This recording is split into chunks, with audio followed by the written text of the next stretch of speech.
সকাল 8:15 মানুষ কেউ অফিসে যাচ্ছিল, কেউ খেতে খামারে কাজ করতে যাচ্ছিল। লিটল বয় নামে একটা বোম মেরেছে তারা। আমি নিজে দেখে এসেছি জাপানের হিরোশিমাতে। এই বোমের আঘাতে, পারমাণবিক এই বোমার রেডিয়েশনে আঘাতে, বোম ব্লাস্ট হওয়ার পরে মুহূর্তের মধ্যে 1,40,000 নাই। একটা মানুষ পারেন এমন কিছু নাই, বিশ্বাস করতে হবে। মানুষ যা কল্পনা করতে পারে ওইটা মানুষ করে দেখাতে পারে। আমরা যখন আমার পিতার পৃষ্ঠদেশে ছিলাম, পিতার পৃষ্ঠদেশ থেকে শুক্রাণু যখন মায়ের গর্ভদেশে যেয়ে পড়ে, কতটা শুক্রাণু ভ্রমণ শুরু করে জানো? 20 কোটি শুক্রাণু। ওই 20 কোটি শুক্রাণুর মধ্যে থেকে তুমি আমি আজকে এক বিকশিত শুক্রাণু মানব রূপে পৃথিবীতে এসেছি। সুবহানাল্লাহ। সেদিন আমি এত ছোট ছিলাম, মাইক্রোস্কোপ দিয়েও আমার অস্তিত্ব টের পাওয়া যায় না।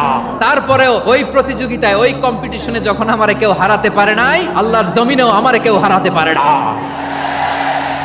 হারার জন্য তোমার জন্মই হয় নাই, তুমি আসছোই জিতার জন্য। সুবহানাল্লাহ।